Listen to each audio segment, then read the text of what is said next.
Reality is a game, and like every game, there are winners and there are losers. Now, that might sound harsh, but look around. 98% of people wake up every day reacting to life, chasing money, chasing time, chasing peace, and losing the game they don't even realize they're playing. Only 2% of people ever learn how to create their reality instead of just surviving it. They understand something the rest of the world doesn't. So in this episode, I'm gonna give you 5 rules for outsmarting the game of reality. Because when you understand these rules, you stop being a piece on the board and you become the player who moves the pieces. So let's get into it.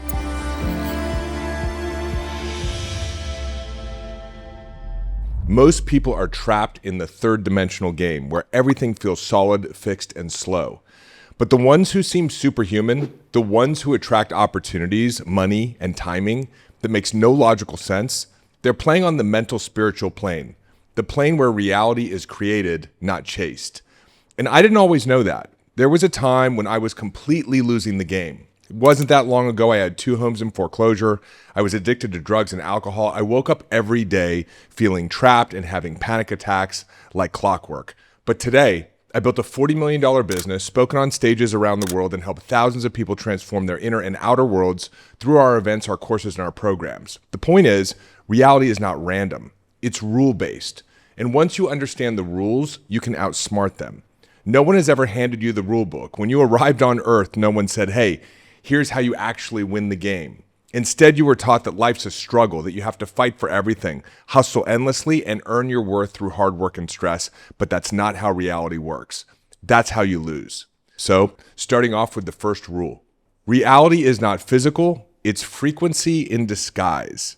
Now, this is something that's fundamental to understand. It goes all the way back to probably what your 6th grade science teacher taught you, that at the subatomic level, nothing is solid, nothing is stable. In other words, what looks like a solid chair or a dollar bill is 99.999% empty space. Remember, everything is made of molecules. Molecules are made of atoms.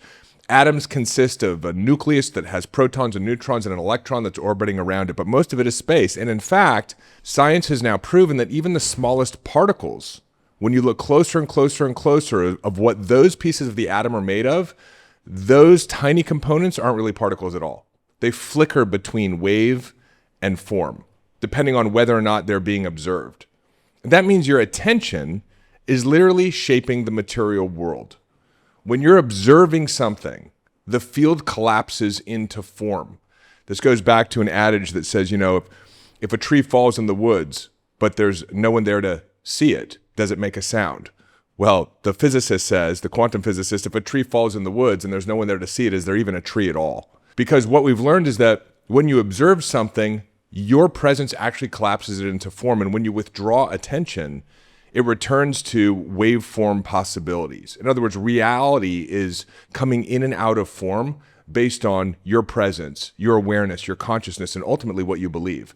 You are the observer, the one that the universe waits on to decide what becomes real.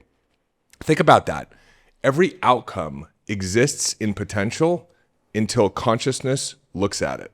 In other words, it's a blank canvas. Your life can be anything, but it will be something. And what it will become depends on who you're being and what you're believing and thinking in that moment.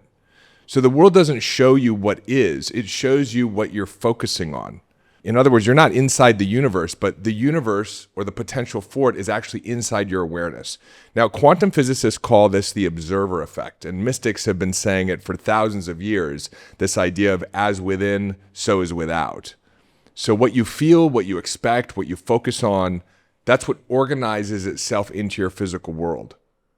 So when you're afraid that you're not going to have enough money at the end of the month, you experience financial scarcity and insecurity. Something shows up like a bill at the end of the month that you didn't expect, and you're like, see, I knew it, I don't have enough. When you believe that you can't trust people and you're feeling mistrust on a habitual basis, you attract people into your life that seem to betray your trust. Like Henry Ford said, the man who believes he can and the man who believes he can't, they're both right. And what this means is that you're not here to react to the material world. You're here to actually instruct it. Your emotional state is the signal, your attention is the brush, and the quantum field is the canvas. And so when you live unconsciously, you keep painting the same picture. You keep reacting the same way over and over again to the experiences of your life. And so you continue to create the same experiences that you react the same way to. You end up in a Groundhog Day type of resistance where every day has some nuanced changes, but it's basically the same day over and over again. It's the same bank account over and over again. It's the same relationships over and over again. It's also really important to understand that when you look at the material world, it's really just delayed light. It is a slow echo of your vibration. And so when you change your internal frequency, the outer world must reorganize to match it. And this is why as people start doing deep beliefs transformational work, their life changes. This is why the #1 best-selling book on success and wealth in the history of the world, Think and Grow Rich, had one conclusion, which was that your thoughts are things and they're creating your reality. Because in truth, nothing solid has ever existed. Only information that is vibrating fast enough to look real. You think about those old movie projectors. They would go from scene to scene to scene to scene to scene, and when you'd play them very, very quickly, it would look like the screen was moving. That's very much how reality functions. It's just information that is vibrating fast enough to actually look real. And once you understand this, you stop trying to push reality with force. That's like going up to the movie screen and trying to change the movie. And instead, you start creating it and changing it with your frequency. That's you stepping back and becoming the projector of your own reality. Rule number 2, your brain doesn't detect reality, it creates it. So this is really interesting, and science confirms it. The brain doesn't actually create reality, it just creates illusions of reality.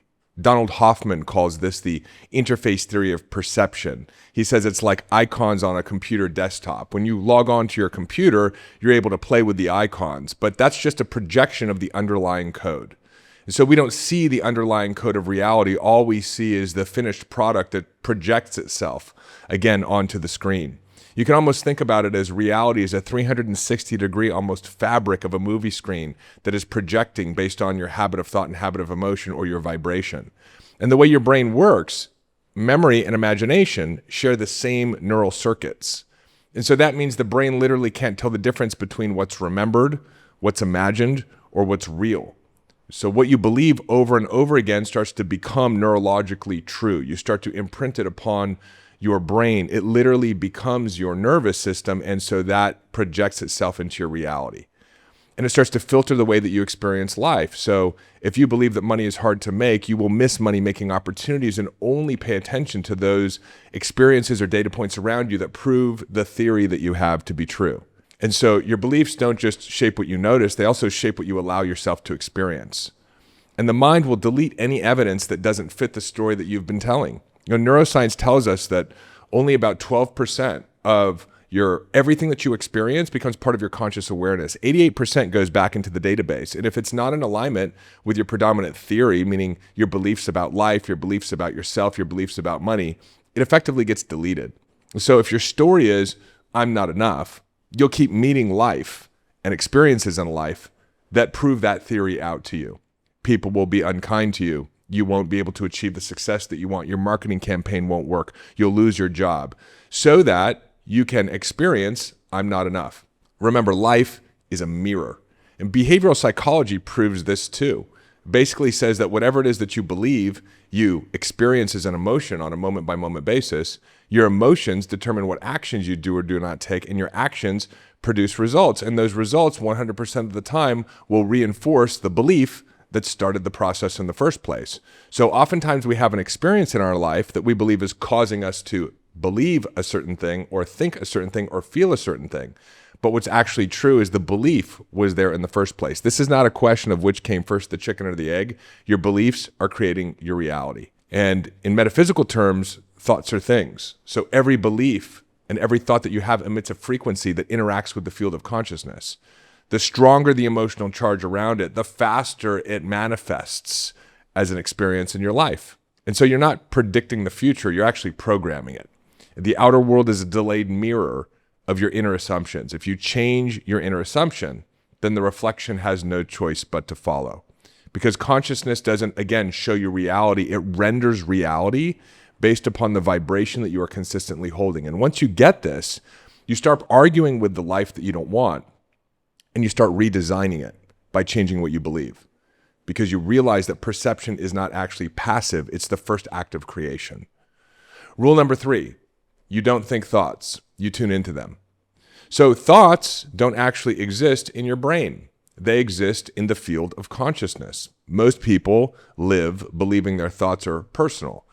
I'm anxious, I'm failing, I'm behind. But your brain isn't a generator of thought. Your brain is an antenna. It's tuning into frequencies that already exist in the field of consciousness. I want you to imagine a radio. And when you turn the dial, you don't create the song, you receive the song. And by the way, the musician or the band is not inside of the radio. And the same is true for the thought. The information is not inside of your head. The information is actually outside of you in the field where all information that ever has been, is now, and ever will be exists, and you are able to tune into it. So when you're tuned into fear, you receive fearful thoughts. When you're tuned into abundance, you receive inspired ideas. And neuroscience shows that the mind is a pattern recognition machine. It constantly scans for familiar frequencies. This is the habit of thought. And it begins to amplify whatever matches your current emotional state. And that's why when you feel stressed, you attract more stressful thoughts. And why, if you actually want to create a change in your thought, it's oftentimes helpful to change your physiology, right? Go get a hard workout in, go walk in nature, go for a cold plunge or a hot sauna to change the way your body feels so that you can actually change the way that you think. And so this isn't personal, your thoughts, it's just physics. Your emotional state is your frequency. And you're also not only constantly receiving information in the form of thoughts, but you're constantly broadcasting. And reality simply mirrors that broadcast back. That's why inner work is what's referred to as the real hard work. Because when you shift your emotional signal, your entire thought stream changes. So thoughts of lack or fear or urgency, which are never true in the first place, begin to change to abundance, faith, confidence, and hope. But if you're consistently hanging out in these negative vibrations, they belong to a collective frequency. You'll continue to have negative thoughts in all kinds of different forms. But the moment you give your attention to them, you feed them energy. And the moment you observe them without resistance, they lose power and dissolve. And so this is why great teachers talk about the power of awareness. When you become aware of your thoughts without becoming entangled with them, they start to lose their power. In a way, awareness is the tuner. The more aware you become of your inner dialogue, the more precisely you can choose what frequency to align with. And this is what meditation and presence actually do. They return you to a neutral state or a still point from which you can choose consciously instead of reacting unconsciously. So you don't actually fix your thoughts, you retune yourself. You start living as the consciousness behind the mind, not the noise within it. And from there, intuition begins to replace anxiety. Inspiration begins replacing overthinking. And you start to receive thoughts that actually align with your desired reality, and life begins to reflect that back to you. There was a period of time in my career where I was continuing to broadcast my fear of being bullied to the universe. And so I kept attracting bullies. And I had a business partner that I was working with that I was doing a great job for, but twice a year, he'd call me up, accuse me of lying to him, sick his accountants and his attorneys on me, and then eventually he'd go back into the nothingness again. But it was a very painful cycle for me to be experiencing, always accusing me of cheating him, of not properly accounting for things. Till one day I realized, wow, I create my own reality.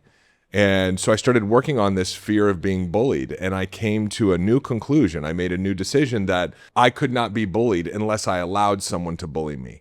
In other words, I took my power back. And so when this guy started barking again, I just ignored him. I literally didn't pay any attention. And he went through a whole cycle of barking and then just disappeared, and he never showed up again. A couple of months later, somebody came to me and asked if I was interested in selling my portion of the business that I had with him, because my wife at one point said, hey, why don't you just make a decision that you're going to profitably exit this business? So I started having thoughts in alignment with that. I started becoming available to it, and then I started experiencing coincidences and synchronicities that aligned with it, and ultimately sold my half of the business to somebody else and completely got out of the dynamic of the bully.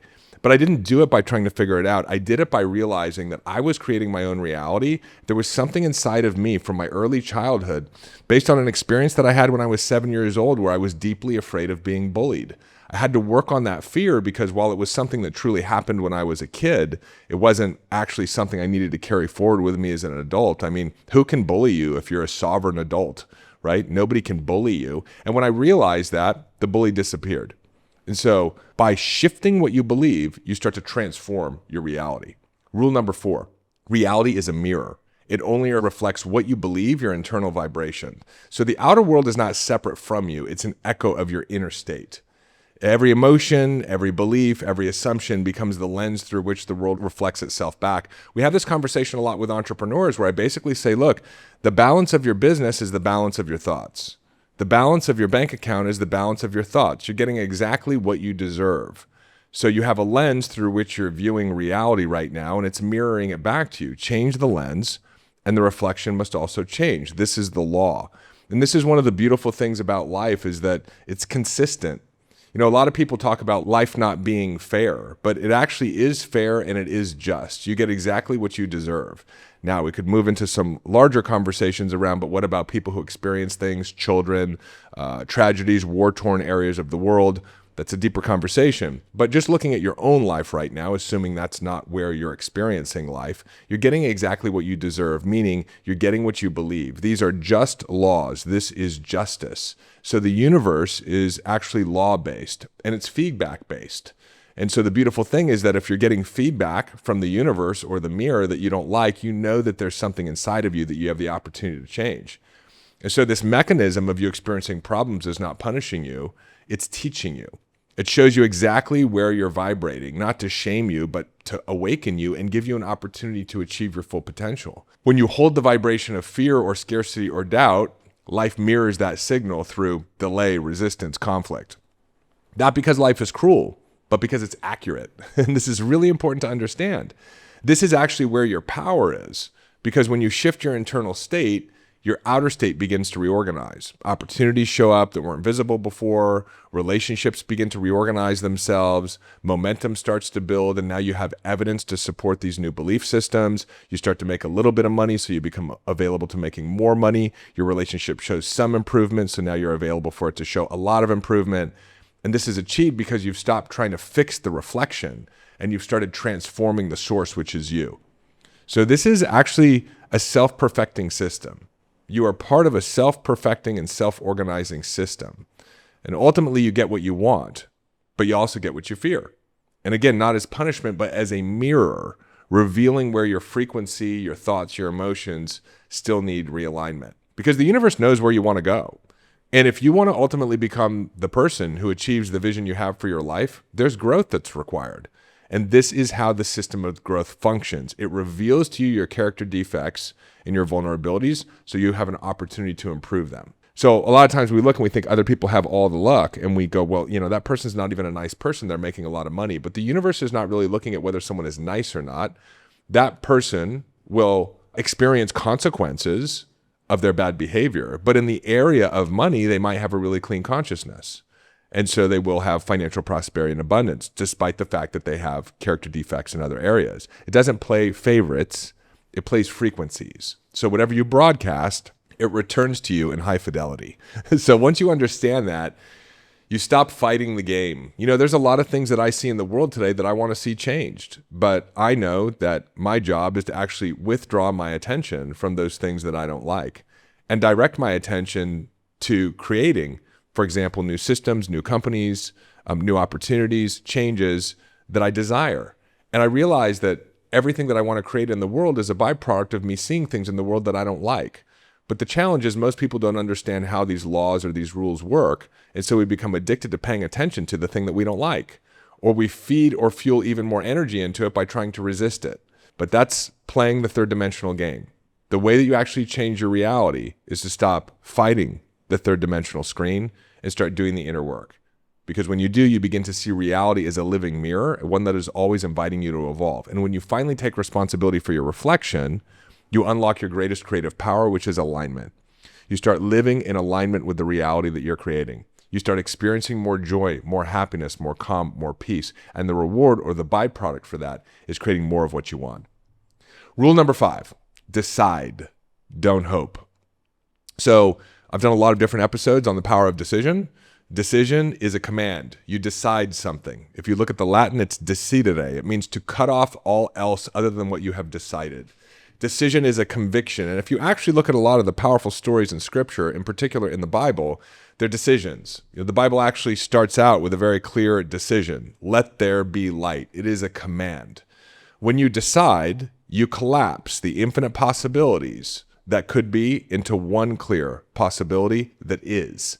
So the universe responds to decisions like a magnet. And I'm not talking about your decisions to do things. I'm talking about your decisions about things, right? Your decision that life is always working for your greatest growth, your greatest prosperity, and your greatest evolution. Your decision that things are getting better in your life. Your decisions that you are worthy of financial abundance. Your decision that you have enough time to get the things done, and those things that do not get done can be turned over to tomorrow. Your decision that people are kind to you, that you can trust people, and that living in collaboration with others is the way of life that you choose. These are decisions about life, not decisions to do. You can make a decision to make $1 million, but if your decision about money is that it's scarce, it's going to be really difficult to make that $1 million.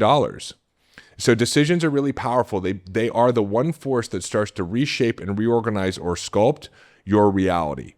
So reality will reorganize around your decisions. And when you hope something, or you want something, if you really look at it, inside of hoping or wanting is doubt. There's resistance. Every time you hope for something, you send a mixed frequency. It's a wobble of deciding and doubting that creates delay, that creates resistance in whatever it is that you're wanting to change. But a decision is absolute. A decision is whole. When you decide, it is with conviction, and you no longer need the outcome. You've already claimed it internally. You're now living in an anticipation and an expectation that you don't know how, you don't know when, but you know that the result already exists, and you're just waiting for it to form out of the field of possibilities into a material reality. And that inner certainty begins to draw external proof. Evidence has to show up. Life starts showing up for you, because you've stopped negotiating with it, hoping with it, doubting with it. And if you look at a lot of the hustle culture today and forcing it and believing you need to work hard or find the perfect solution or the perfect person to try to solve your problem, that's all coming from fear. Flow comes from faith. And when you move from decision, your actions are automatic. And that doesn't mean that we don't put in a good day's work. It doesn't mean that sometimes we don't work long nights. We're taking action, but it's inspired action, and it's coming from a place of inevitability. I love what Arnold Schwarzenegger said in his Netflix film. He had a 3-part series. He said, people would see me at the gym, doing another 600-pound squat or 400-pound bench press, and I would have a smile on my face. And people would say, why do you have a smile on your face? And he said, because I've made a decision. I've made a decision that I'm going to become Mr. Olympia. And I know that it is an inevitability. And so every squat I do, every bench press I do, I'm one more rep closer to my goal. The challenge or the problem is not that we need to put in effort or work. It's that we're doubting whether or not the work is going to work. But when you've decided, because you know how reality works and you understand these laws and you've claimed what's yours, now it's just a matter of time. It's just a matter of steps. And now you can enjoy the journey forward, even during those challenging times, because you know your outcome is an inevitability. Doubt is the enemy. Fear is the enemy. And force is a byproduct of the doubt and the fear. Flow is the movement of a consciousness that already knows it's done. So decisions not only collapse the resistance inside of you into a conviction, decisions collapse the potential around you into the path. So the moment you decide, the path begins to reveal itself. And you say, but Dave, how can I have that level of conviction? Well, you start living according to these principles, and reality will give you a feedback that will help you build faith in the fact that this is truly how it works. That you are a powerful creator and you are creating your own reality. You'll notice as you make new decisions and as you work these principles that people, opportunities, and synchronicities start to appear in ways that logic can't predict. You become a miracle maker in your own life. And the only explanation that you have is, wow, this is how reality actually functions. This is the playbook that nobody taught me. I had just been playing according to the bad rules of life. And as you build that conviction inside of you, now your job is to dream, envision, listen, and then move naturally with whatever shows up. You don't fight reality, you surf it. Do I play this game perfectly? No. I was sharing with my community on a group call the other day that the last 3 or 4 days I was spending in a tremendous amount of suffering and resistance. But I understand the game. We're always going to get lost in it. And every time we do, it's an opportunity for us to strengthen the way that we play the game. Right? It's just like going to the gym. You go in and you lift some heavier weights and it's going to feel wobbly at first. I'm at a new level in my life right now, and every time I get to a new level, there's a wobble. But then I reorganize and I strengthen myself because I understand that these are the principles that govern reality. So when you decide, you set the wave in motion. And when you doubt, you get pulled underneath the ocean. And so the important thing here is to stop hoping, stop praying, start deciding. Because in the game of reality, decision is actually how you win. And by the way, if this is a conversation you want to go deeper on, we've got a number of courses and programs, the Mind Hack program, the Whole Human Program course. There are links in the show notes. You can go over and check it out. We've actually bundled them together right now. We've got an incredible opportunity for you to go deeper into this work and to learn the frameworks and get into the daily practices to go beyond self-awareness, rewire your brain, and re-engineer your reality. So now you know the rules. The 5 principles that can quite literally outsmart reality itself. But remember, these aren't tricks. They're laws. And laws don't bend. They bend towards awareness, right? They bend in a way that allows you to create your own reality in a consistent and predictable way. So use them wisely, use them powerfully, because the moment you start applying these truths, reality will begin to rearrange itself around you. Sometimes gently, sometimes with chaos, but always with precision. And when it does, when you start seeing the signs, the synchronicities, the impossible coincidences, that's how you really build faith. Do me a favor, come back to this video 1 week from now, 1 month from now, 6 months from now, and leave me a comment. Let me know as the miracles begin to unfold in your own life and as reality begins to change as a result of the change inside of you. Tell me what changed. I love hearing your stories, your wins, and being on this journey with you, because your story won't just be proof that these rules work. It'll be a reminder that you were never meant to play small in the first place. You were meant to win the game, and now you know how. I love you so much. Thank you for giving me the opportunity to be here with you today. If you haven't yet, subscribed, be a part of our community, hop on over to davidbear.com, join our newsletter, and most importantly, all I ask is you pay it forward. If you love this episode, leave me a comment and share this episode with somebody else who needs to hear it. And I will see you in the next episode.